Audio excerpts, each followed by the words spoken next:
Hey everybody, Coach Allison back with week 28, Defy Aging. This week we have a standard circuit, so we'll be rotating around in circuit style. We have 3 rounds, each of them is timed a little bit differently. Round 1 is 40 seconds on, 30 seconds off. Round 2 is 30, 30, and round 3 is 20, 30. So your work time reduces, but your rest time stays the same. Okay, we have 8 exercises, and let's go through those 8 things.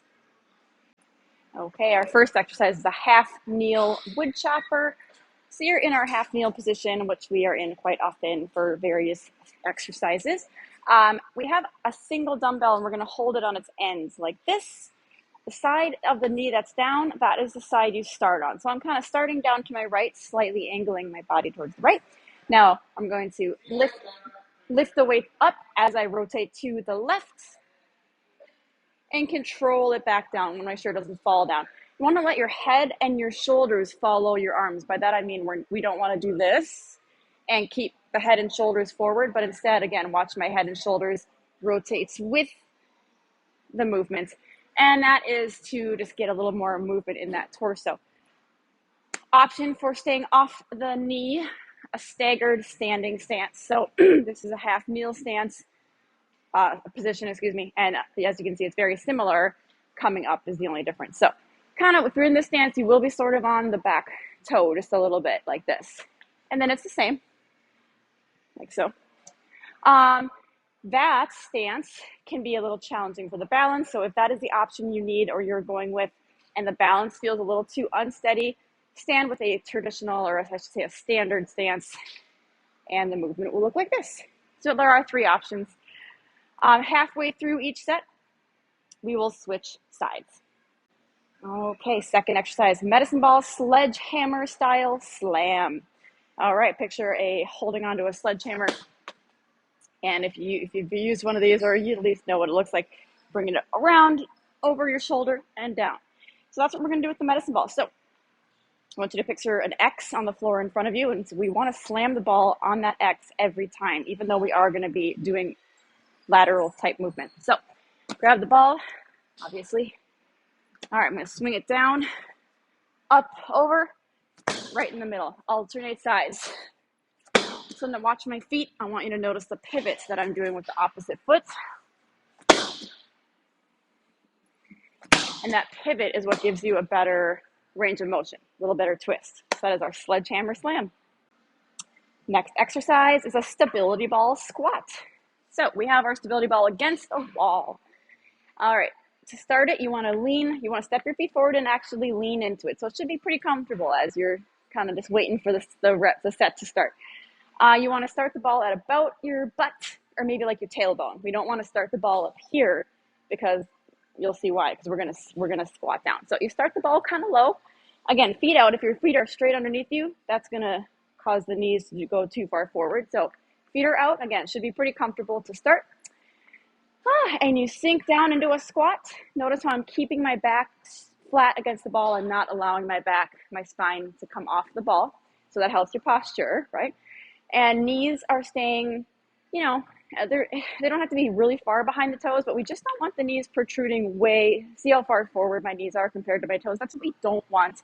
That puts a lot of pressure on the knee, a lot of strain. So that's why you want to step those feet out. You can go as low as you're comfortable going. Again, we just want to avoid the need to lean forward.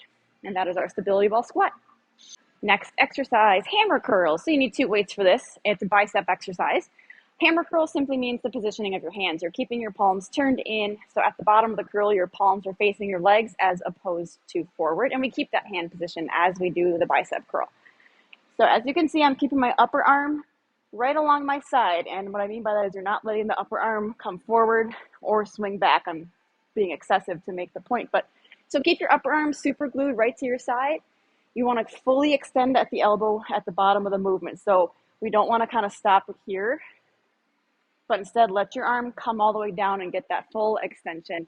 And that's our hammer bicep curl. Next up, we have a dumbbell deadlift. 2 weights again for this one. We do deadlifts quite often. With different tools, however. Sometimes we do dumbbells, sometimes we do kettlebells, sometimes we do single leg. All right, so weight in each hand. We're going to you don't need to keep the weight excessively in the front like this. Like that is causing me to have to round my shoulders. So, but I do want them kind of more in the front than on the sides. So I like to say kind of the corner of your leg. I know that sounds silly, but this is the front, this is the side. I kind of call this the corner. So that's my phrasing. All right, so we let those weights draw right along the shins. Kind of see how close they're staying to my shins as I come down.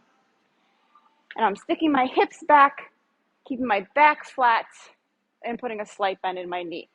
So this is the position we want to see, as opposed to instead just rolling down, and that's what we don't want to see, because we want to keep that straight, flat back. So again, slight bend in the knees, hips and butt go back, those weights drop straight down, the weights shouldn't fall forward, and keep that back nice and flat. Okay, we have an agility ladder exercise, which I don't have at this club, similar to last week, so you'll get the idea you'll get the visual without the ladder. So instead of doing our hopscotch jump, we're gonna do an in, out, out step. Now the in, out, out step is of course one of the options for the hopscotch that we had last week. So you may have done it this way last week, and then you get to just double up and do it again this week. If you were doing hopscotch last week, this is gonna be a little bit different. The hopscotch is more for cardio and explosiveness. This is more agility, footwork, speed. So you'll have I have an imaginary ladder in front of me, but you will of course have the actual ladder. And you want to go quick feet, staying on the balls of your feet, stepping into each box and then out each box as you go down the ladder. So adding some speed, you can see how it's kind of an agility foot drill, right? Like you can picture soccer and football players doing something like this for their warm-ups. Again, in, out, out. So depending on your club, how many ladders you have, how many participants in each session, you can just get to the end. If you have this ladder all to yourself, you can get to the end, turn around, go back, and just keep going down and back. If you have multiple people using one ladder, you'll do the exercise going down and then have to kind of hot trot back to the start, do the exercise down, jog back to the start, depending on the setup at your gym. Next exercise, low plank leg lift. This is challenging. We're going to give it a try. So I'll show you kind of the hardest, maybe the most advanced way to do it, and then I'll show you some other options. So we're going to be in a traditional elbow plank, low plank, toes and elbows, and the leg lift component is, you can probably imagine, we're going to lift one leg alternating right, left. The key here is we're trying to lift the whole leg and not just bend at the knee. So I'll show you what I mean. So elbows right under shoulders, hips level. I'm going to lift one leg, other leg. So as you can see, I'm keeping the leg relatively straight. What we don't want to do is this. We're not doing a kick. Now the reason for that is when you do a full leg lift, you're activating that glute muscle, and that's what you want to get, that little glute lift, and some lower back as well. You can do this on knees. The knees will look a little different. This down will be kind of a kick out, and I'll show you what I mean by that. So if you're doing a knee plank, it looks like this. Again, you want the hip step level. We don't want the butt way up like this. But a knee plank or a knee leg lift, we're actually going to do more of a kick out. Or you can do kind of a donkey kick. But it will look a little different doing a knee version. Ooh, use a mat because that didn't feel good on my knees. And last option is you can grab a bench or a box, put your elbows on that, and you will be on an incline.